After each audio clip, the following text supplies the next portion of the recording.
Wolfpack, what's going on? It's your boy, the Wolf of Roto Street, rotostreetjournal.com. We breed and feed fantasy wolves here with your Week 3 DFS optimal lineup and strategy show. Fresh off a huge Week 2, the best I've ever had personally. Now, I'm not like any huge DFS player. I'm still getting my bearings with it. But I turned 300 into 2K last week, and I was, thrilled, pumped about it. So I'm hoping to keep the good times rolling. I recommended, everybody that I ended up playing on this show. So it could have given you a shot to win some money. I'll show you real quick who I recommended last week. Obviously, it's more important to find out who I'm recommending this week so we can actually act upon it. But hey, I was thrilled. I was pumped. I'm not, again, claiming to be this genius. I'm not trying to do victory laps. But just to show you, I ended up having a pretty good day. And I was proud of it, pretty pumped. So I ended up, I hope it's not too blurry there, winning, again, $2,000. My optimal lineup last week was Murray, Elliott, Taylor, Hopkins, Ridley, McLaurin. Ran that stack back with the Murray, Hopkins, ran it back with McLaurin. That was probably the biggest play of last week. Also, Jordan Reed getting in for Kittle, a nice low-end tight end that ended up blowing up for 24 was, of course, huge. And CeeDee Lamb was another one of my big plays of the week that really panned out. Jaguars defense, clearly the loss of the week, 0 points. Could have had an even better day had I not been a moron there. But overall, a solid day. My thinking with Jaguars was Henry was my fade of the week, and that ended up panning out, but then Tannehill just kind of shoved it right up him. So ultimately, I was pumped about that. Again, the best week I had last week of ever with DraftKings, and I'm hoping to have an even better one now that I have a little money to kind of play with. Let me know how you would spend it, the best way to get into, is it single entry? Is it, whatever it might be. But was, again, very pumped. Now let's, though, stop taking a lap here and talk about this Week 3 slate, my overall impression. And if you're live here, get any questions you have in, whether it's for daily fantasy. We go live right around 11 a.m. on Saturdays for anybody catching the replay here. Thanks so much for tuning in as well. But we'll answer any questions you have at the end. Ask me anything, Week 3 set starts, DFS.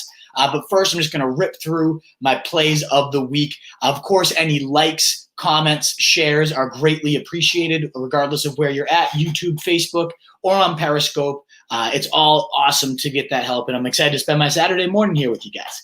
Let's get ripping. My overall impressions from Week 3. 1, I think this is the week to pay up at quarterback. We'll talk about it in the stacks of the week, but I'm attacking Dak and Russ. Not an earth, shaking a take there. There's going to be some points scored in Seattle versus Dallas. No doubt about it. That seems to be a winning strategy with Russell just cooking, that defense being pretty horrendous on the backside, and then you got a great offense just to keep it back and forth. Pretty no-brainer, but I'm paying up to get one of those two. And if it's not one of those, and if I'm trying to differentiate at all, then it's the fourth most expensive, that Kyler Murray, $6,800. I am avoiding Josh Allen facing the Rams. I think this could be the week he craps his pants a little bit. Been playing at an MVP level, and he could be a fun pivot with everybody probably going in on, the big three I listed. Again, nothing bold about that take, but you have to have action in that game. And I think this is the week to pay up because there's not a whole lot, as we're going to talk about in a second, of those, McCaffrey 10K, Michael Thomas 9K. Like, you don't have to do any of that this week. There's tons of value if you mine that mid-priced well this week, and we're going to talk about that in a second. That being said, the one guy that is worth paying up for, again, bold wolf, that you're recommending DeAndre Hopkins, the definition of a target hog here. But $7,900, definitely not an overprice for this guy. He could end up being that 9K Michael Thomas facing the abysmal Lions. He's going to be ridiculous. Kirk's already ruled out. Like, it's one of those things where he's going to be the chalkiest receiver, deservedly so. And sometimes you just got to eat the right chalk. In my opinion, this is going to be the right chalk. But I am pivoting at times away from him, and I'll talk about that stack a little later. But if you are going to pay up, he's really one of the few options above 7,000 that I'm putting into my lineup that's not at quarterback this week. And that's usually, that's typically not the case. I usually like to save at QB, at tight end, and then load up. But this week, again, I just think that Seattle and Dallas game is just those two quarterbacks are locks for, approaching 30, if not topping it. I got to go there. So ultimately, I don't have a ton of Hopkins. Am I going to fade him? No, of course not. But he's going to probably have 15 catches and 150 yards. Like, he's going to be a monster, but one of the only guys to pay up for. And I have a couple pivots I'll talk about later. But the reason why he's not a 100% must lock is I really love this mid-priced well this week, the 6 to 7K, especially at running back. I mean, the chalk I am 100% eating, Miles Sanders, a ridiculous 6,400. I mean, come on. We just saw this guy set a career high in targets. 83% of the running back snaps, 70% of the targets, 77% of total snaps. He's the workhorse, as we expected, and it was just great to see right off the bat, coming off the hamstring. He was not hampered at all. He looked fresh. He looked great. A little bit of the fumbleitis there just to get it the season kind of jitters out. But ultimately, you got to love him, especially facing a Bengals team that just got beyond steamrolled by the Browns on Thursday Night Football. That part of that's the zone blocking scheme, a better line than Miles Sanders is probably running behind, but part of it is the Bengals are fucking pathetic on defense. So Miles Sanders, 6,400, going to be over 30% owned, and I think you just have to have him. Like, how do you not have that? I would have thought his price would be around 8,000 this week. Drake, though, Kenyon Drake, another one right there, 6,000. I kind of, the way I've started most lineups this week is Sanders. Again, he's in every single one, as he is for probably everybody out there, as well as Drake is like my bam bam. I started off that way. Both are going to approach 30% owned. Drake at 6K, bargain basement price for a guy that's just brimming. He's had the opportunities. He's been in there. Now he gets Detroit that just got lit the fuck up by Aaron Jones. You could have that classic Drake 3 teed up touchdown day. Absolutely a lineup lock for me this week. So going all in on those guys. Let me just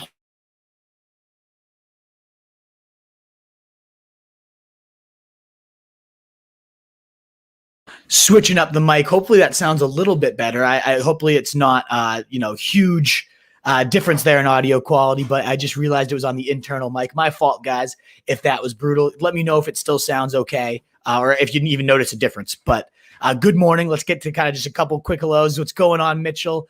And Tunes. Yep, Mitchell, I'm so pumped to recommend J-Rob for you. Absolutely. Yeah, and thank you. I was pumped to see that too. Definitely going to be talking about Scout Pan, some bargain basement plays I am all about, and we're going to talk about some ways to get off the Hopkins if you wanted to, or you could just stack all three. I agree. Thank you. Sounds good, Cox Ryan. I appreciate that. Awesome. Let's keep rolling here. We were talking about that mining the 6K well. So we mentioned Sanders, we mentioned Drake, and then in the flex Taylor, it makes perfect sense against the Jets. 7K, yeah, big price raise, but a very appropriate price still at 7K. I mean, he could still smash that. I love Scott Barrett's supermodel over on the fantasy point site. Unbelievable. And he has Taylor as, plus 1,000 in terms of value, what his price should be this week. So big fan of him as well in that 6 to 7K range. But one of my plays of the week, my top pivot of this week 3, and this play might be the one that changes the slate for people, is Austin Eckler. 6,800 is my favorite slate kind of changer. 5% projected ownership right now. And I really think he could be this week's kind of Aaron Jones, where everybody's on Zeke, everybody's on Jonathan Taylor. Great chalk to eat. Both panned out. But then you could also have snuck in Aaron Jones right around a 10% ownership. Eckler might be even less. And let's just talk about it real quick. He's getting Carolina, who's given up 6 touchdowns on the year on the ground alone. The most points to running backs by far. He is, cakewalk matchup, check, just like Aaron Jones last week. We've seen the 35, 40-point ceiling before, check. We know he can do it. And now he's got Herbert playing, which even just last week, what a huge difference that made for the entire offense, but especially Eckler, 4 catches, over 50 yards through the air. Now we just need the touchdowns to come. And I get Josh Kelly, also a great play at 5,100. All the love going out to him isn't necessarily undeserved. He 23 carries. He's got, I think, 6th right now in the NFL in carries. I get Josh Kelly. I like him as a play this week too. Don't get me wrong. But I think all the love going towards him has distracted people from the fact that, if we told you last week you're getting, last year, Eckler without Melvin Gordon in the easiest matchup you could possibly ask for, he would be 75% ownership. And so the early struggles, specifically that were done because of Tyrod Taylor, I think it's overshadowed what could be the top play of this week at running back. that's going to be really low owned. So that's kind of my play of the week. And so, if you caught the replay, it's riskier because you're passing up on the chance at one of Sanders, Drake, or Taylor. I don't like getting any of those three out of my lineup. But ultimately it's tricky to, because I think Eckler's the one that breaks those three. But the other thing too is that, I love these 4,900 priced running backs and Darius Slayton too. So there's too many. I have a bunch of combos. Again, Drake and Sanders, the ones I'm hammering the most, sneaking in Eckler often into a trio of those alongside Taylor. But I also love Jerick McKinnon this week, 4,900. Kyle Shanahan said he's not going to be on a pitch count. He's not, if he was worried about the turf, he wouldn't be out there. And saying he's looked great. He's ready for this opportunity. I know I got, people I posted this on Twitter. Kyle Shanahan has that big ego and he wants to kind of prove when I signed this guy to the fourth highest paid running back. This is what I was thinking. And maybe that's, completely just stupid narrative street. But who else does he have to go to? Jeff Wilson? Like, I'm not buying that. Wilson might poach a touchdown. Okay, it could happen. But, we see McKinnon rack up over 120 yards on just 9 touches so far this year. I think he's going to get 15, 20. The efficiency, of course, drops with that volume, but he's looked damn nice on the touches he's been getting. And I just think this is the week we finally see him break out as a, they've been wanting to give him workhorse duties for the last 2.5 years. What perfect opportunity. It's not like the Giants are this threatening, defensive front he's going to go against. So I really like me some McKinnon at 4,900. So I'm working him in a ton to a ton of lineups as well. But in addition, Singletary is a nice pivot from all these guys. I personally don't have Singletary in much, but I did want to offer him as a play just because Zach Moss being out. Singletary last year when he was getting the volume in that second half of the season, he makes the good things happen. He's a solid player for sure. It was just he's never going to score touchdowns, right? When you got Moss and Josh Allen, the biggest vulture in the NFL, in front of you. But this week he's got nobody there in front of him. This is a Rams team that's given up 220 rushing yards on the ground, some of the most points to the position.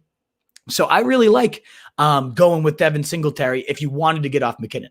But after I just raved about McKinnon, of course, I'm not sitting here trying to get off him. I'm all about McKinnon. But Darius Slayton could also enter target hog territory at 4,900 and against a San Fran team that's completely banged up. No Sterling Shepard. You could see Slayton having a big day. As could, maybe Evan Ingram finally emerges. I do think Quan Alexander so good at coverage that I'm avoiding Evan Ingram most places. But Sterling Shepard, Golden Tate, like those guys could be intriguing plays with Sterling Shepard now out. And we just mentioned too, I love the mid-priced running backs. Again, overall slate overview, and then we're going to get into my favorite stacks of the week. But I love the mid, 6 to 7K running backs. I also like the 5 to 6.5K, under 7K wide receivers.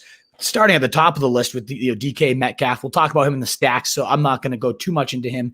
Allen Robinson, though, against Atlanta. Come on. The squeaky wheel gets the golden matchup. Even Mitch Trubisky can't screw that one up, right? But Terry McLaurin, fresh off really helping me in my best week ever.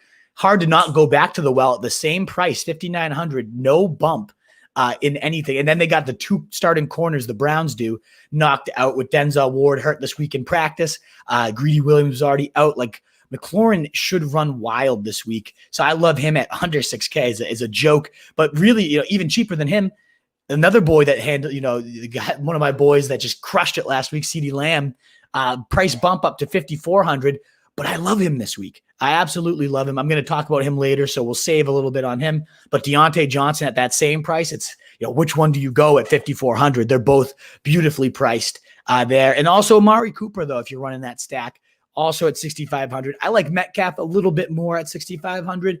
I find myself going him over Cooper in most, but I would not fault anybody, especially if you go Dak over Russell.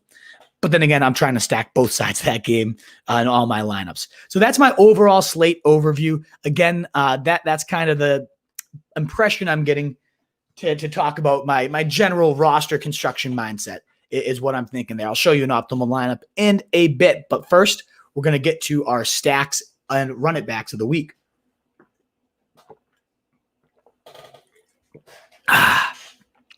Alrighty, so stack it and bring it back. And this is, again, what I did last week with Kyler and DeAndre Hopkins. Plenty of people did that stack. I'm not a genius to do that, right? But the bring it back part with McLaurin is, I think, what really pushed my lineup over to the next level. And the top game to do that for this week, again, not by any means any type of bold, like I'm on my own ledge here, but it's got to be that Seattle Dallas game. You got to be stacking that one, just like Seattle Atlanta in week 1, just like Atlanta last week as well. Stacking that game is going to be a points factory. There's just no doubt about it, right? Atlanta Dallas last week was one of those games. If you had Dak, then Ridley, something like that, which I had Ridley also, unbelievable. Everything worked out. I'm hoping to somehow get that lucky again this week, but the logic is there. And all this research, I should say, is not my own. Adam Levitin, I like to shout this out every single time just to remind our listeners, if you haven't read it on Establish the Run, this article is free too. He has a Millie Maker trends of the last 3 years. And that's how I structure the show, is based on his research of looking at the top 10 placers in every millionaire maker of the last 3 years. Incredible research, incredible insight to get it down to kind of a formula for how to approach your rosters. Doesn't mean you have to follow it to a perfect T every week. But so, for example, the stacks, why do you have to stack? Well, top 10 lineups used naked, which means no weapons, only 6.4% of the time. So literally only 6.4% of lineups went naked. Like, that's already, you just know I have to have my quarterback and one of his weapons, if not multiple. 41% of top 10 lineups had 2 teammates. So that's a pretty big edge you can gain, because the field doesn't do that often too. So ultimately, and then again, the run it back part, over 40% ran it back with a player on the opposing team as well. So that's what we mean by stack and run it back. If you watch the show every week, I apologize to reiterate the research, but always good to remind you. And of course, I like going Russell or Dak. As I said at the top, I'm paying up at quarterback and I'm getting one of these guys. In all my lineups, I'm going to have DK and I'm going to have CeeDee Lamb. Those are my weapons. And then it's just like, which quarterback do I go? That's kind of how I'm approaching my lineups with, again, Sanders and Drake. And then I'm working in Lamb and DK into my lineups. Now, again, if you wanted to go Amari Cooper at 6,500, if you want to get Schultz in there at 4,500 at tight end, sweet. If you want to go Lockett, 6,700, no problem there. In fact, if anybody has like a clear, this is why you should go Lockett over DK. Like, I'm looking for a reason to separate those two. Otherwise, I love them both. But me personally, why I like CeeDee Lamb so much is he's getting that incredible slot, like just peppered role too. He's playing 88%, or no, not 88% rather, but over 80% in the slot right now. But they still, motion him there. They're creative with him pre-snap. They're generating touches for him, and he just looks so, just the eyeball test, right? So smooth, fast in everything he's doing right now. Leads all rookies in every meaningful receiving category. And he was our number 1 rookie coming into the year, just because I loved the player. I saw the fit for the volume, but he's already ahead of Michael Gallup with 15 targets as opposed to the 10 for him. So he clearly, our prediction he was going to ascend Michael Gallup pretty early on is already happening. And I like Gallup, solid player, but to me, CeeDee Lamb's a different level. I honestly think it's only a matter of time before he jumps over Amari Cooper for that lead number 1 role. It could be as early as this week, whether that's because of an injury to Cooper at some point or because Lamb is just that good. So great out of the slot. And we just saw what Julian Edelman did to the Seahawks team. They're going to have nobody that can stay with this guy. So deadly after the catch. I love CeeDee Lamb, 5,400. The only reason I wouldn't have him in is if I'm going like Deontay Johnson as well. But if I'm going Deontay Johnson, just to like kind of differentiate. But I kind of have, I like getting lineups with both those guys in it. So those are my top stacks, Russell and Dak, and those are my top pairings. Getting both DK and Lamb in there. I just think after Moss and Gilmore, like, who else does DK just have to freak show against before we just acknowledge this guy's going to be the next ridiculous elite wide receiver 1? Unbelievable. I could see a 2 TD day coming. Who on the Cowboys is going to cover DK Metcalf? Like, come on, seriously? But if you're not going those guys, of course, Kyler Murray is the next option. And those are the 3 expected highest percent, right around 15 to 10%, somewhere in there. All 3 of these guys are within that range. But to me, if I'm going away from them, it's got to be Kyler. Again, I think those three guys are going to be those 30-point quarterbacks this week. And there's only one other that I'm going to tell you in a sec that I think can get there in the cheap bargain buckets. But I do like Kyler Murray. Of course, the obvious one's DeAndre Hopkins, but and I have that one. Trust me, I want to have some Kyler and D-Hop this week against the Lions. Going to be a bloodbath. But ultimately, to differentiate, because most people who have Kyler are going to have Hopkins. And so to differentiate, potentially consider going a lineup without Hopkins, but stacking Murray with Kenyon Drake. I love Drake this week at 6,000.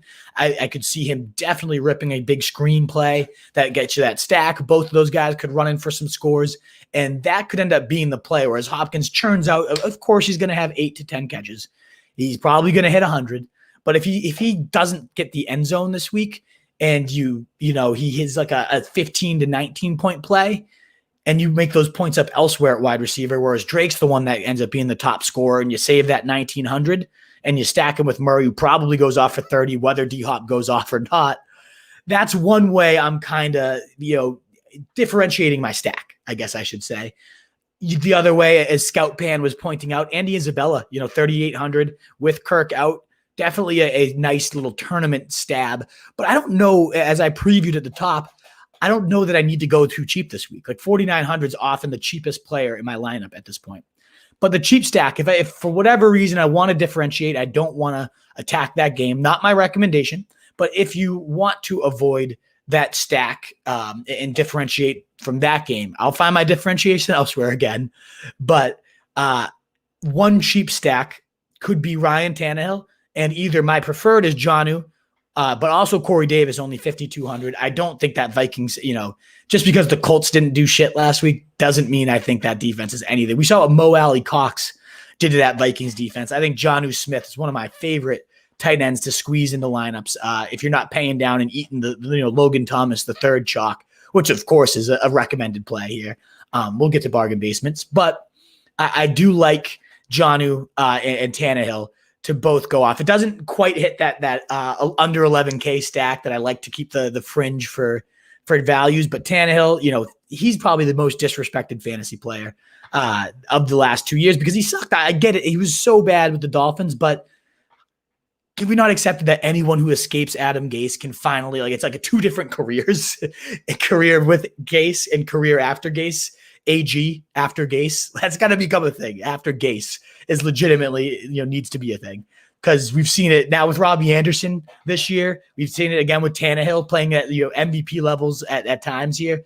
I love Arthur Smith. I think he's one of the best offensive coordinators in the league. That touchdown, it had to regress, right? The touchdown total, the red zone efficiency, but yet again, 4 touchdowns last week. Yeah, all the Jags, but I don't see the Vikings putting up much resistance. And the other part that I love about that is you can run that one back with Adam Thielen, one of my favorite plays of the week at 6,900. An unbelievable run it back with that Ryan Tannehill, Jonnu stack. I could see that game being, we all know that, again, Seattle-Dallas is going to go crazy. You can definitely see the case for Arizona-Detroit, especially if Galladay's back and is anything viable. And that's, I forgot to mention, who do you run it back with against the Lions? It's that either that risk on Galladay or you go to Marvin Jones is the run it back there. Out of those games, though, after you eliminate those kind of obvious shootouts, I think the sneaky shootout is like week 1 with the Vikings and Packers. I could see the Vikings and Titans here becoming a sneaky shootout here. And that's where the value might lie. And the last really cheap play, maybe it's just my stubbornness here, but Teddy Bridgewater at 5,200. I got to keep going back to this well. That's the bare bottom price just about for a quarterback. No McCaffrey, seems like it should hurt, right? An elite offensive weapon doesn't hurt, never helps to lose that, especially when it's so good in the receiving game. But McCaffrey's so good in the red zone too. Every time they get in there, it's just McCaffrey caps off the drive. So now without him, could that be Mike Davis? Maybe.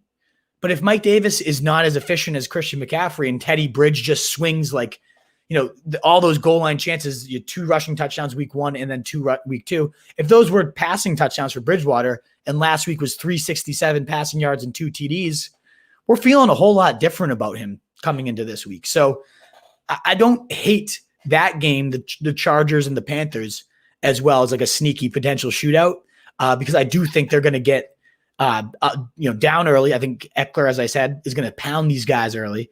And then Teddy Bridge, as is the tradition this year, is just going to have to keep bringing and clawing him back.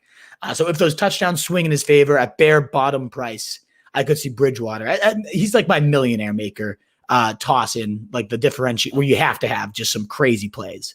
That's where I'm looking. And you could stack him with Robbie Anderson at 5,200. I'd rather have that than I don't like Corey Davis at 5,200 necessarily.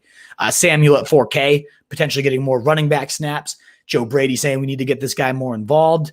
That's a pretty low price for a guy that could fill in for Christian McCaffrey, maybe even seamlessly. So that's my top stacks and run it backs. And again, to run it back with that Teddy Bridge one is my Eckler play. If I'm going Eckler, it kind of makes sense to sneak in either Teddy or at least get your Robbie Anderson, DJ Moore, something from that Panthers side in there is a way I'm leaning. I'm going to attack that Seahawks-Dallas game. Just to summarize, I wanted to give you some points, though, for how to differentiate. Now, the next segment is going to be Chalk Talk. The last two segments I have here, Chalk Talk and then Bargain Basement. And then, again, all your questions, ask me anything. Keep them coming in. I promise I will hit everything that we get. And any likes, comments, shares, always very appreciated for the live audience. And if this is you catching the replay, I would love to have you live, but thanks so much for tuning in. You can comment down any questions and appreciate any subs or follows wherever you're at. All right, you guys. So in terms of Chalk Talk, the highest owned players that you either got to decide eating or fading is one of the biggest things to winning a lineup. And to me, as I mentioned right at the top, is I'm eating the Miles Sanders chalk. 6,400, pure workhorse, looked as good as he did last year, maybe even a little bit better. There was no Boston Scott to be heard of. He came in here and there, but it was the Miles Sanders show, as we were promised all year, confirming his health, confirming his role, gets a cake of a matchup as you can get, and the price should be 8K, and it's 1,600 cheaper than it should be. Have to eat that. And Drake at 6,000 is really tough not to eat as well. You can stack him with Murray. You don't have to stack him with Murray. But where I eat running back is generally where I eat chalk rather is generally the running back position. That, again, with Adam Levitin's research, was like what they mentioned. It's the highest point per dollar correlation because you can kind of predict volume, and that's how pricing goes. And the top 10 lineups averaged 1.9 players at 20% or higher ownership. So you don't have to be so different across the board. Last week, my top, I had 20% plays. I had two of them. Both were running backs that ended up working well. And then a lot of like 12%, 17%, 18%. That was kind of the rest of my lineup. And it worked out for me. So that's kind of the model I'm following this week, is eating the Sanders and Drake chalk, differentiating with Eckler where I have to, or throwing him into the flex. Jonathan Taylor as well as some chalk at 7,000. I am more than willing to eat.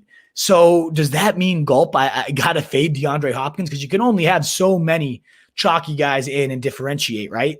So can I have Sanders, Drake, and Hopkins and have 3 plus like 25 to 30% ownership? That's where it gets tough, right? That's where you got to make those tough decisions. And I think this week, there's no credit to the Lions defense. They're awful. For whatever reason, they've not given up a huge game to Allen Robinson and Devontae Adams. Obviously, health was the big part for Adams. But if I'm going to fade somebody here, I just can't get myself off Sanders and Drake. And then it's real hard to have 3 plus 25, 30% guys in your lineup. If it's those might just be the 3 you have to eat and get it right. Because Hopkins, again, very good chance he goes like 10 catches, 150 and a touchdown, maybe 2. Like it's Detroit. But if they get up huge early, if it's one of those Drake days and Drake just has 3 touchdowns and Hopkins doesn't score and he just has like a nice 9 catch, like 80-yard day, obviously a great 17 points, but you can make that up. You can find that later. I kind of go Drake or Hopkins. I can't have both of them in my lineup. So if I go like Eckler, then okay, give me Eckler as the pivot away from Drake, and then I can toss in some Hopkins action. But that's the tricky part with these. The other chalky guys, Cooper, For wide receiver, Cooper and Lockett are the other two chalkiest guys. I like to use fantasy points as ownership projections. Shout out to those guys. They're awesome there. I am fading both those guys, as I said, because I'm going with Lamb or Metcalf. Those are kind of my pivots from there. Both those guys are also in like the top 12% or so of ownership. Lamb coming in at right around 12, and DK coming in right around 17% in these projections.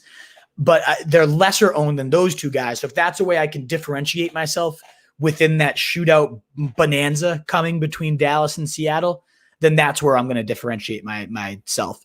And then get Eckler in it.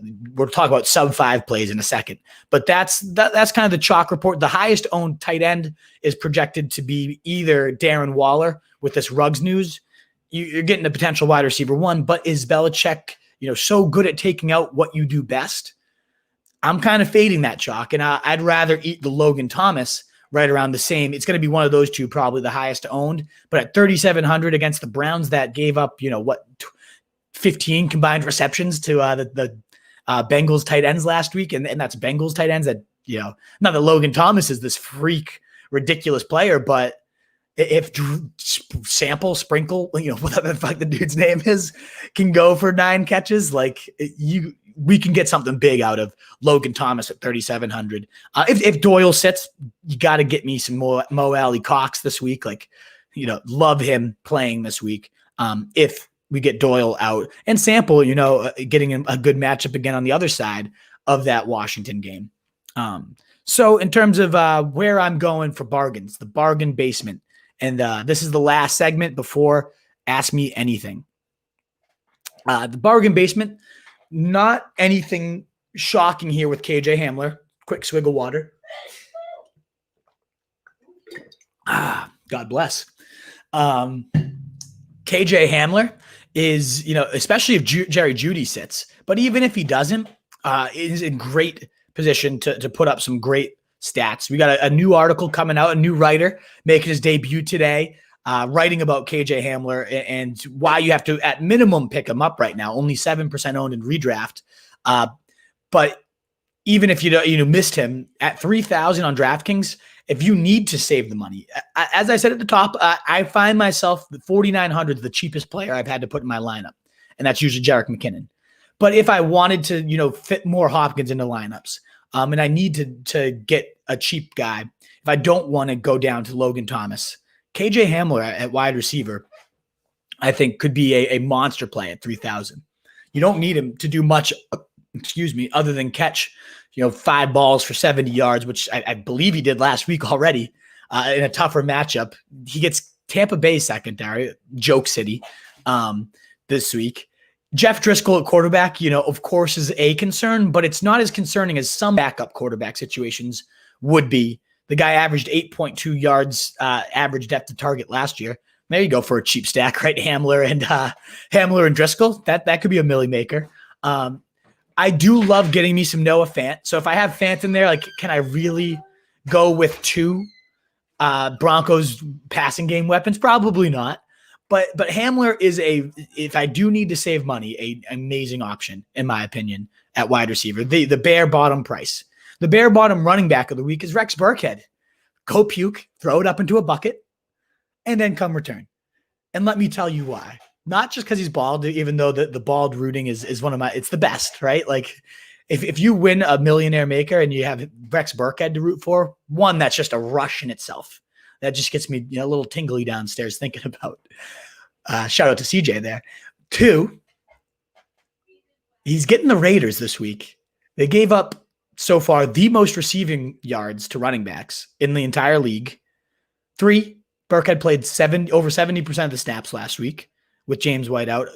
Prayers up to James White family. One of the most tragic situations you could. It's awful. He's going to be away from the team for another week. So who else is there for a pass catching back? So Burkhead again, probably in line for 50 to 60% of the snaps. Depends how Vegas, can Vegas keep this game tight? Can Vegas get up early? Maybe. Vegas, just beat the Saints. So if this game becomes competitive, then Cam, Edelman and even Burkhead here at 4,000 could be interesting options. They're all banged up. I could see the Pats kind of not lucking out, but the matchup of a brutal Monday night game. They're all dinged up. A lot of them missing maintenance days for practice. I could see the Patriots swallowing this team. And that would not be obviously the script you want for Burkhead, but I could also see Burkhead getting, 6-7 catches, already paying you off at 4K. If he finds the end zone, they're tied for the second with 4 touchdowns surrendered on the ground to the Raiders. You get 6 catches, a touchdown, and whatever yardage comes within that. And Burkhead's an unbelievable play at 4,000. That's going to be probably under 5% owned this week. So in addition to Teddy, that's one of the ways you could save some money and differentiate. Those are my bargain basements plays. But just to toss out a few other names that I love, Darnell Mooney, I'll shout out fantasy points. He's like one of their highest points per dollar guys. Wide receiver 2 on the Bears right now, running ahead of Anthony Miller. Gets Atlanta this week. What else do you need to say? $3,000 could easily go 70 to 100 in a TD. Crazy to say, but it could. So if you want to pivot away from Hamler at 3K, Mooney's an option. Antonio Gibson, 66% of the snaps, priced under 5K, 4,700. The best matchup? No, the Browns are pretty good against backs so far this year. But I don't look at that defense and think they're anything special either. So Gibson, as this load continues to grow, his role, it's only a matter of time. He took away Barber, one snap, 1 touch last week. And now J.D. McKissick's going to continue to have a stranglehold on that third down role? I don't think so. I don't think it's much longer till we're seeing Gibson, 66% of snaps last week. Obviously nice, but I think we're going to get like 70 to 80 sooner than later. So I love him at 4,700. Cohen in that Atlanta game, you want to pluck cheap value. Look at the Bears, 4,300 could definitely rip a Cohen, Cohen monster out of him. Like as if Cohen's had monsters at any point recently. 2 years ago, though, he was a beast. So maybe we get one of those vintage like Cohen beast days. Brandon Ayuk's, 4,100. I'm probably not going to go there, but I thought he was worth tossing out. Nick Mullins now confirmed. I other than Kendrick Bourne at 5K, and that's just an ugly game. Like I like McKinnon 4,900, but I'm not going there. Jeff Wilson, though, if you want to pivot away from McKinnon, I could see Wilson finding the end zone annoyingly. That would suck. But if I'm going 4K, give me Burkhead. More are going to be on Wilson this week because of the reports that came out, the roto blurbs. But then there's also the roto blurb, that didn't come out on McKinnon not being on a pitch count. I'm fading Wilson and going Burkhead if I'm going 4K at running back. Isabella, we mentioned 3,800. Love that call from Scout Pan, and I have him written down here. Claypool, 3,700. Houston is just a big play waiting to happen. And I think Claypool is when he starts getting 80% of the snaps, when he becomes a lineup fixture, if it's this year, if it's next year, he's good. He's legit good. So I could totally see him having a great effort. We mentioned Logan Thomas III, 3,700. Chalky, but delicious chalk to eat. Barrios. Okay, now we're getting gross. Like we don't have to go to Barrios, right? He scored a touchdown last week, probably Darnold's number 1, but we've given you enough plays. Let's not go to the Barrios range. But my favorites, again, Hamler, Burkhead, Bridgewater, and Logan Thomas. Drew Sample, a way to pivot away from Logan Thomas if you don't want to eat that chalk. And then the sub 5%, the last guys I would like to talk about, sub 5% plays. Eckler. You always want to try to, I look at the ownership projections and who in this range could just blow up and have 30 points. Eckler's one of them against Carolina. How we're getting this, the perfect, like distracting 2 weeks, the right trend signs of last week with Herbert taking over. And now the matchup, everybody on Josh Kelly, and Eckler goes and has a 3 touchdown day. Could totally happen. I'm structuring my main lineup around that type of narrative. Evans, 4 or 5%. Denver sucks. They're giving up like the 29th against wide receivers in terms of points allowed. Very, very low. They're getting burned. They're getting dusted. It could be Godwin at 67. It could be Evans. And I don't know if the Broncos keep it competitive enough for both those guys to have big days or for either one to like just be all active the entire game. But like if you're going Hamler, run it back with Evans or Godwin. Evans, my personal pick. He looked healthy last week. He had that good rapport. I went to him last week. It definitely panned out in the lineups where I had Evans, and he's still 5% owned at an easier matchup this week. I like that. I like that a lot. And then Noah Fant, I don't wonder if that's going to stick, especially if Judy ends up being out for the game. But he got it done last week with Driscoll. He got it done week 1 with Drew Lock. He is just a monster after the catch. You got to keep thinking Shermer is going to generate touch after touch for this guy with everybody else around him crumbling right now. So him and Hamler could both be in lineups. And last but not least, Tyler Boyd. We've seen him have 35-point days. The matchup this week, nothing threatening about the Eagles, where they'll probably put Slay on AJ Green. That's going to give Boyd a lot of room to work underneath. Him and Burrow finally started to get that rapport honed down. I think he ended up putting up like 20 points, and that was on like the last drive alone. What if we get 2 or 3 drives like that for Boyd, where he just becomes that engine, scores, and you're just like, damn, that saved me? Could totally happen. So those are my sub 5% plays, my differentiators. Let's now ultimately get to our Ask Me Anything. Although, and one thing I did want to point out for FF Undefeated, my man Jake, is the defense. I should have that in every segment. I always love to go under 5% at defense, like the most variant position there is. So this week, right around your 9% or so owned, I'm really liking Washington football team. 3K. You know me at this point, as much as I loved Baker last year, guy's a loser, not into Baker anymore. He's not getting it done. And this D-line, the improved Cleveland line, yes, they are improved, but we saw the Ravens bursting right through. I think Washington, that defensive front is as good as there is in football. Baker's dumb with the ball, careless with the ball. Don't be shocked if Washington scores a touchdown on defense. So that's where I'm looking. And I'm not even going to list out anymore because that's the only defense I'm going this week. Now, I can't say I crushed those because ultimately I had the Jags last week. I could have won a lot more money if I had done anything else, but still, going Washington football team this week. Titans off of Logan Thomas, probably Hunter Henry. Yeah, he's a decent price, and you got Herbert, which just definitely raises the ceiling of that offense. If I'm running Eckler, that's a decent way to bring it back. But I don't, if you're going Thomas, you're going for the bargain. So give me Mo Alley Cox, especially if Doyle doesn't play, right? Then I love me some Mo Alley Cox. And if Doyle does play, sample 3,500. Jordan Reed's 4,000, but that's not horrible given Kittle's already been ruled out. Mullins playing, Reed did all his damage in the first half with Garoppolo. So I'm kind of off the Reed train, to be honest, this week. Other than that, the Seahawks guys, Dallas's linebackers are awful. Like Will Dissly, he's got to be 2,500. Now we're getting gross, but Olsen or Dissly, I wouldn't be shocked to see either of those. I would say I love if you're going Thomas, you're not affording this guy. But Hayden Hurst is kind of sitting in no man's land. Julio could be out. Very, very questionable to play. Chicago, if they're deficient anywhere, is at tight end, defending the tight end. So I like Hayden Hurst as kind of like a nice pivot as well. Logan Thomas is a nice chalk that for me to eat. 16%, not crazy chalky, but also the highest owned tight end. That's one I could eat though. That's kind of where I'm leaning. We'll see if any other guys come to mind, but Thomas is where I'm going most often. Alley Cox would be my pivot if Doyle is out, definitely. Love Mo Alley Cox in that situation. Although Grandma's pep talk, we haven't even talked about Grandma's pep talk. Is T.Y. Hilton, should I structure all my lineups around 5,600 Hilton, fresh off Grandma's pep talk? Ooh. Can't do it. I'm not going to it, but hey, maybe it happens.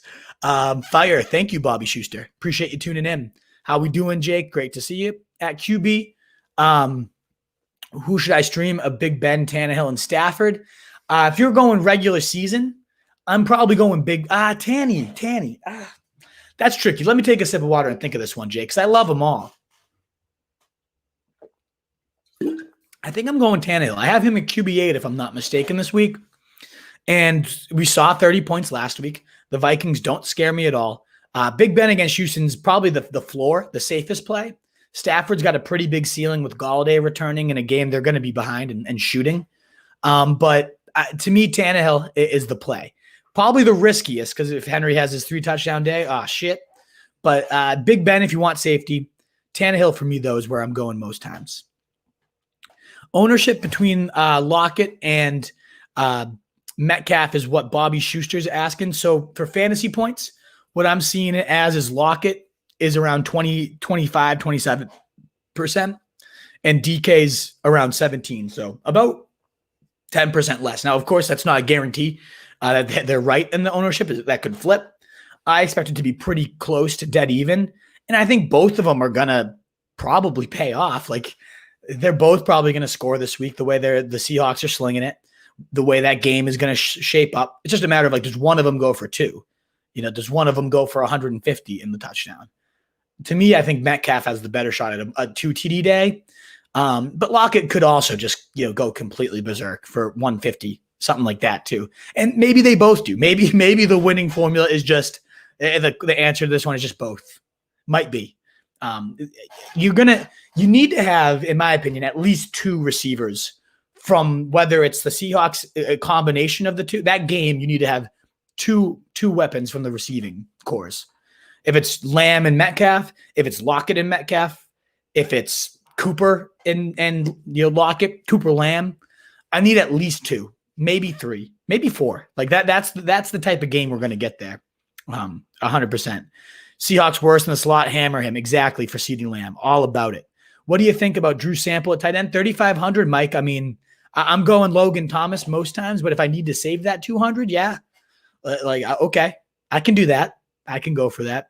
I already answered that one, but Washington for defense is where I'm going. Jake Knight. For redraft, is Hurst a better play than Hawkinson? Really close. I like them both. Arizona was, you couldn't miss a tight end against them last year. It was such a joke. Isaiah, their first round pick, has certainly helped in that regard. But I have them so neck and neck, Jake. Like, that's kind of a gut call. Part of me really thinks the flow of Hurst this week is really gonna be running wild if Julio is out, especially. Now, if Julio is out, speaking of that, Momo, Will Fuller or McCole Hardman, I don't like Fuller at all. I really don't. 0 points last week. Pittsburgh matchup. How pissed are you going to be if the game starts and he's like stretching his hamstring after the first drive? Riding the bicycle. Is there anything more? Fuller on a bicycle? Fucking kidding. Fuller's on the bicycle again. Fuller's got a fucking ice pack strapped to his hamstring again. Like, I hope everyone in redraft that had him sold high after week 1, because that was our recommended play. And on that note, like, if you were too late on there, if you own James Conner, I think he's a definite sell high right now. We'll have another beastly game or two like this week, shaping up great for James Conner. But if I'm redraft, I'm trying to sell him while he's got that running back 1 shine. I'm trying to, if anybody still believes in Fuller, he's going to still have his good games. It's not going to come against Pittsburgh. No. And we saw Cooks 8 targets, 95 yards last week. Nobody seems to notice about it, but like, I already thought Cooks was going to be the number 1 there, and it might already be trending that way. As Cooks gets healthier and Fuller gets less healthy, they seem to be trending the opposite directions. Now, incoming 55-point Will Fuller day. Here you go. But and all that's to say, though, that's like my Will Fuller take. It's like, is Hardman worth sitting Fuller for the chance? I don't really like either of them, Momo. I'd be intrigued to know, like, is there any options? Is Corey Davis in your waiver? I'm trying to think, like, who's out there for bottom barrel weight. KJ Hamler maybe over those guys. Hardman, though, with Sammy Watkins sitting, you get the Monday night late, hope. Give me Hardman. Give me Hardman there. Traded Swift and Ronald Jones for Thielen. Jeez. One already huge win there. Traded Edelman for Gibson and Harry. That one's a little more fair. But the way Gibson's trending and Harry trending as well, especially if you had like the quality running back, the receiver depth to pull that off. Like, I love Edelman. I do. I think him and Cam, this rapport is clear. And the games when they're going to have to throw, the Chiefs coming up in a week or two, like that, Edelman's going to keep doing his thing. But Harry seems to be doing his thing, and Gibson, as I've raved about, one of my favorite buy lows. I keep the questions coming, guys. At this point, again, all ask me anything. So anybody tuned in, likes and shares, comments are great. We only have a couple comments left here, so I'd love to see it filled up, and I'll keep going until we're done. Goddamn Will Fuller being one of those comments. Not really a question, but yeah, I agree. YouTube here. And again, anybody that's not subscribed on YouTube, we're trying to, we hit last time I pumped this, we hit like 20 new subs. So I just want to toss it out there. If you're willing to sub, you're willing to turn on notifications so you know when we're live and comment. That's probably our biggest growth area we want to hit is YouTube. We're doing great everywhere else. We love you everywhere else too. Facebook, even if you're going to tune in on Facebook or Periscope, it just helps to have those numbers. Would be a huge help, guys. But with Moss out, is Singletary a start over Mixon, Drake, Montgomery, or Keenan Allen? Not Drake, not Mixon, maybe Keenan Allen. Is it a 2-flex league? Is that kind of what this is? I do like Herbert, and I like what Keenan Allen can do against that Carolina D. I like Montgomery this week. I think Singletary can have a nice 15 to 20 point day, though. Then this is the one time the dude's going to have any type of touchdown potential. He might score all the touchdowns he scores this year, like in this week alone, whenever Moss is out at least. So, there is definitely some play there. To me, I'd most likely bench. I wouldn't bench Mixon or Drake. If you're not feeling Montgomery or Keenan Allen, I think it's reasonable to put Singletary in over either of those. I personally would probably leave it as is, though. But let me know what you're thinking, Sway Thrashy Matches. Josh Allen or Watson? I got to go Allen there. Neither one in great matchups. Watson, I'm super low on this week compared to the ECR. I got to go, if I'm going bad matchups, give me the guy that's been performing. And the Rams are bad, but like they can be run upon. So even if Allen sucks through the air this week, you're probably getting at least a touchdown on the ground, probably with a touchdown to John Brown at some point, because that's just tradition at this point. So give me Josh Allen. That's where I'm leaning. Does Freeman take over the Giants' backfield? Maybe. Probably not as early as this week. It's new. He's there. Who knows if he's going to be even active this week? The question is, though, like, should we care? I guess a starting running back we always should care about. This line is atrocious. This offense, atrocious. Hopefully, it's a matter of 2 really hard matchups to start the year. Could be. We'll see this week. This 49ers team is really banged up. So we'll find out. Is this Giants team got any type of pulse on offense? Because I do like Daniel Jones. But I just don't know if this offense is going to be like, for example, I did not advise people to blow their fab to get Freeman, to blow your number 1 waiver priority. No, not on Freeman. I'd rather have last week, Kelly, Henderson, McKinnon, way ahead of Freeman, still ahead of Freeman, definitely this week. I don't. Now, if he goes out there and it's like, oh shit, it still looks like Freeman of old. Okay, I'll be wrong. I'll eat the crow immediately. But I think there's a reason people, Freeman's been lingering on the fucking wire as long as he has. So that's where I'm going. Would you play? Awesome questions, guys. Keep them rolling. Would you play Deontay over Hollywood or DJ Moore, or over Connor in the flex? Man, Deontay is trending all the right ways, right? Leading the team in targets, leading the team in air yards, looking damn good doing it. But over those guys is tough. I mean, Hollywood in that shootout, can't bench him. DJ Moore after, number 2 in air yards percentage last week, can't do it. Connor, as long as you have him, it's like, and especially in good matchups, like he's going to get a touchdown, going to catch 5 balls. Yeah. I don't know where you get him in. I love him. I do. I don't see where you get him in over those guys. It's unfortunate because he's also going to have a good week this week, but I just like those other options more. No slight to Deontay. I just like those other options more. Freeman, thoughts on season-long roster ability. So I just kind of offer those, right? I just, there's, especially if there's no reason to cut him, right? Like if there's a great option on the waiver, like Henderson or something, I'd rather have those guys. But at this point, he's certainly worth rostering. Like if he looks like the Freeman of old and he ends up being a featured back and this offense gets a pulse again, then there's RB2 rest of season, at a position that gets banged up, at a position that volume can be tough to come by, consistent volume especially. There is that type of upside. Most likely, especially everybody thinks Jason Garrett's this like bell cow rider because of Zeke. Before, Yeah, when he was actually the play caller, Jason Garrett, that wasn't like he got him taken from him in 2012, right? He was all about committees, Felix Jones and like Marion Barber. And it was never a clear-cut guy.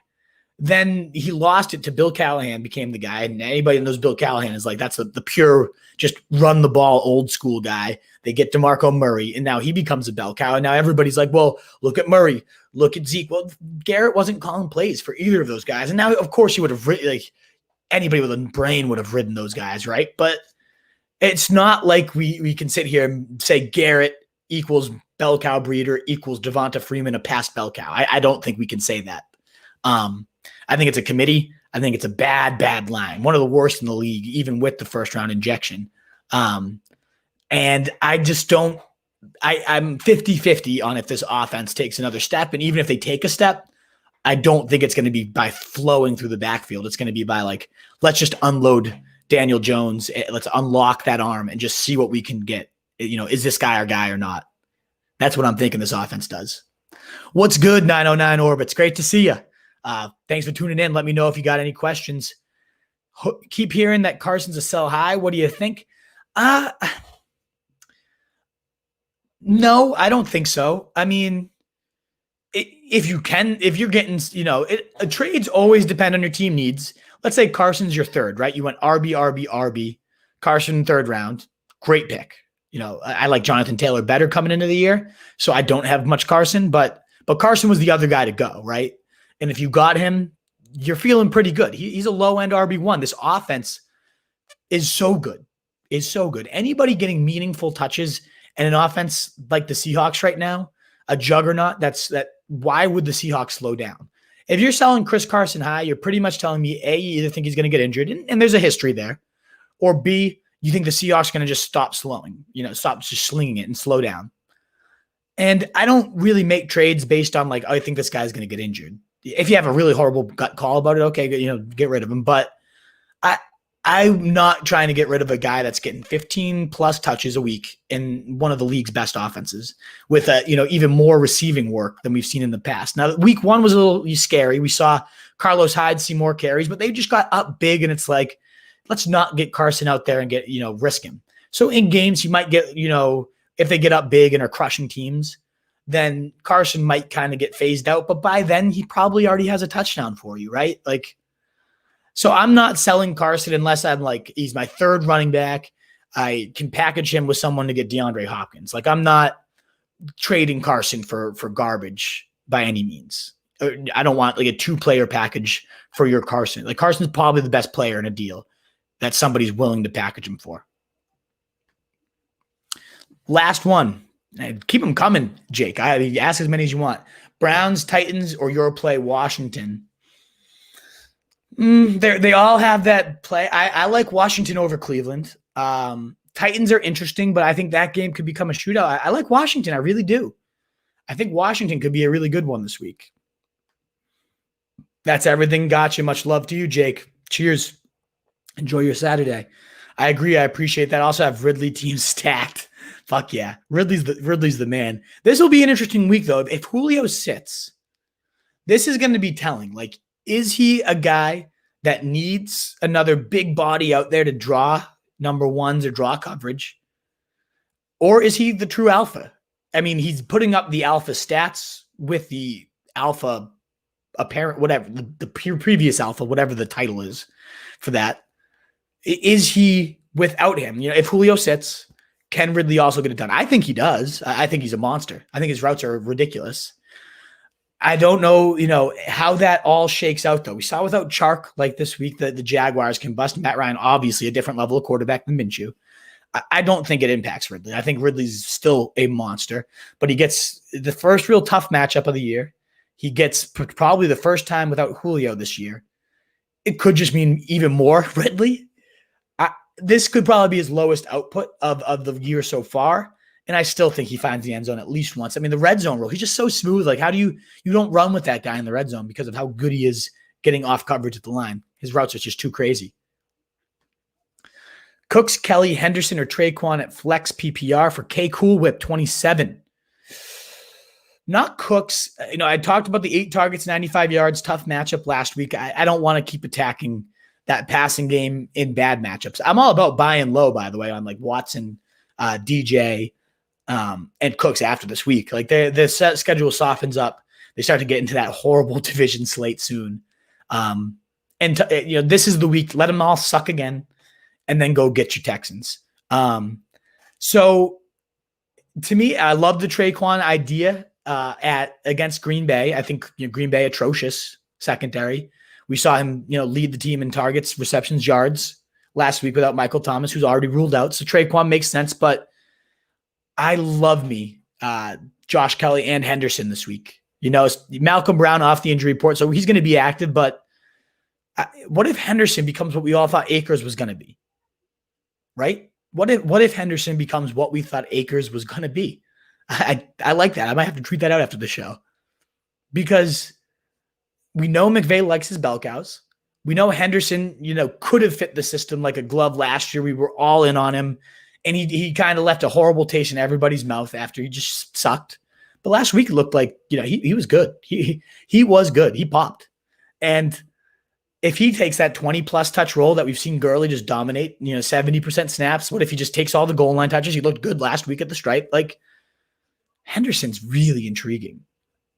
I like Kelly a lot against Carolina.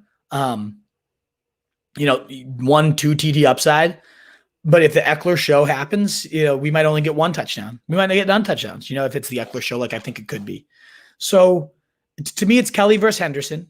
I have a tough time deciding because Buffalo, isn't the easiest matchup. They might just erase the running game as well. I think Kelly is the safer bet. Like he's gonna get 60 to 70 yards. Probably gonna get a touchdown. Might get 2. Henderson could go 130 in the touchdown, go completely bonkers. But they could just erase the running game. Malcolm Brown could be back to his old fucking vulturing ways. I'm more confident in Kelly. I love that you own both. I traded Lamar for Diggs. I already have Cam and was weak at wide receiver. Thoughts? Man, that's 909 orbits. Cam, let's unpack this, right? Cam, I think is back to cheat code Cam. So I love the mindset. Like I'm going to get more for Lamar than I could get Cam, right? And Cam could put up Lamar style numbers the way he's going to be running this year, the way that he can put up 400 passing yards when they need him to. So let's start with 1, love the mindset. 2, I don't think it's bad value.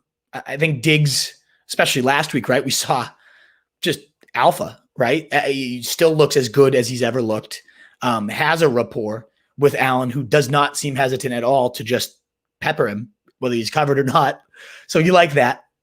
I do think, I have Diggs probably 35 or so rest of season, big board, top 15 receivers or so. So you got yourself a low end 1 elite wide receiver too. I wonder if you could have got more, because Lamar is also a weekly cheat code. I wonder how good that team became that you gave it to. Like, was he stacked at receiver, and now it's just like, oh shit, this lineup is like going to be tough to top every week. I wonder, you might have been able to get just a little bit more, but I don't think it's bad. The only bad part is, could I have gotten more? And if not, then I think it's an acceptable trade based on what you had. Which one are you leaning, Dak or Russell? And therein lies the question, right? And I didn't even mean it to be like one try to hide which one was my number 1 versus 2. I just love them both. If I'm picking one, I think I go Russell because they're both great plays, right? I could see Zeke having that monster day that ends up making Dak like good, but not great. And Carson could do the same to Russell. It's that Carson could run 3 TDs tomorrow, and then Russell's like, it's tough. And you do save a couple, either 100 or 200 by going Dak. So if it's the difference between like your lineup, they're so even necked to me, even necked, whatever that fucking means. They're so neck and neck. There's the expression. The $100 if it's the difference between a player or not in your lineup, it's worth it for me for Dak. But in a vacuum, it's like, how do you go against Russell at this point if you had the option to go both? My answer, though, is I like kind of making the same lineup and having one with Russell, one with Dak. Both end up putting up 30. One probably has 35. One has like 31. So yeah, that's how I'm looking at it, Mike. So I don't know if I copped out there, but I think Russell, if I truly have the option for either or and it doesn't make a difference in my lineup, I have Russell number one. Mike Davis, Fausto Leon Sanchez. Thank you for tuning in. Mike Davis, Keenan Allen, or Robert Woods. Choose two, non-PPR. I'm gonna bench Davis there. Wait and see. Is Curtis Samuel going to become a big piece of the backfield? Is Davis going to keep being the receiver we saw in the fourth quarter? 8 targets, 8 catches. Nice. Is Bonifin, did he ever get activated? I actually have no idea. Yeah, somebody let me know. Is Bonifin even on the Panthers still? I don't know. Actually don't know. But Mike Davis, he's, if I can wait and see, he's a wait and see type of guy. Like I don't want to believe in him if I don't have to. It's Mike Davis, guys. He's powerful. He's slow to the ground. Could find the end zone, but not benching Woods. And now that Herbert's in, I'm not benching Keenan, I think. Mo, do you think Darrell Williams in the CEH handcuff? Seen Darwin getting some work last week. I mean, the thing with Darrell too is like, coming into the year, I was about him at the price because one, the role is just so valuable. But like, I think you're spot on in that if something happened to CEH, Darrell just doesn't look good. Like he'll probably become more of the short yardage plower. He'll come in for pass protection, but Darwin brings quite a bit more, juice. So I don't really want to own Darrell at this point. Like, what's he doing? If CEH goes down, is he going to really do much? If he's the only goal line guy, yeah, probably. Okay. But I'm not all in on that. No. So yeah, I see Darwin. Like he could be an interesting stash in deeper leagues for sure. I think I've nailed my optimal lineup. Have Dak in, but I have 100 left, so I can go Russell. Yeah. So it is just a coin flip, right, Mike? I have a few lineups just like that. I'm intrigued to hear. Let me know what you think your optimal is. I'll run down mine. I'll show you mine if you show me yours. But my favorite of the week is Murray, Drake stack, avoiding Hopkins. Scary to do. Miles Sanders, Austin Eckler with Kenyon Drake, Deontay, DK, CeeDee Lamb, Logan Thomas, Washington football team. That's where I'm going optimal this week. I have a lot of variations with those players, like all kind of mixed up with Prescott, with all those guys. A couple with Russ, because you gotta mix it up. But optimal, I think you can get Murray in there with Drake, differentiate because you're one of the few lineups that has Murray without Hopkins, and hope by God that Hopkins doesn't go 130 and 2 scores like he's probably gonna. So that's where I'm leaning for my optimal play. N'Keal Harry or Evan Ingram. I've got Goddard in at tight end. I lean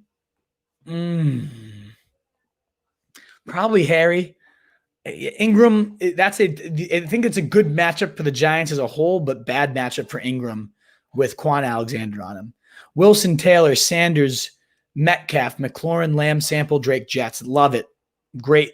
I mean, that's a beauty. That's right around where I'm constructing mine too. Sanders, yeah. We have just about the same exact mindset here, Mike. A lot of the same plays. So cheers. I think we're both going to be looking at a nice day. I am looking at more McLaurin in my lineups. I like everything about that. I think that's a beauty. Alrighty, folks. That is it. That's all we got for questions. So thanks so much for tuning in. I hope to report back with a nice week 3 after week 2. I hope I didn't jinx myself because, I didn't mean it to be like I'm this monster expert because I won $2,000. Like, no, I'm still learning.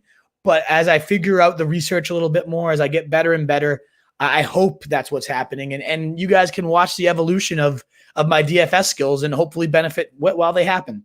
So I hope this is helpful. I hope you guys go out there and win a bunch of money. Hopefully I'm the millionaire maker and not you. but I hope we all crash. We all do great. And you guys crush in week 2. We will be back tomorrow, Sunday. If you're catching the replay as well, we'll be live every Sunday, 11 a.m. with our Fantasy Tailgate, the Sit Start show, as well at every Thursday at 7 p.m. to get those Thursday night football questions.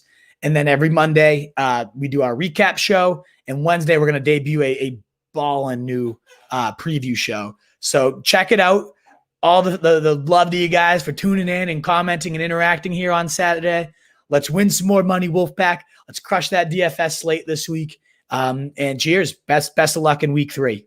Wolf is out.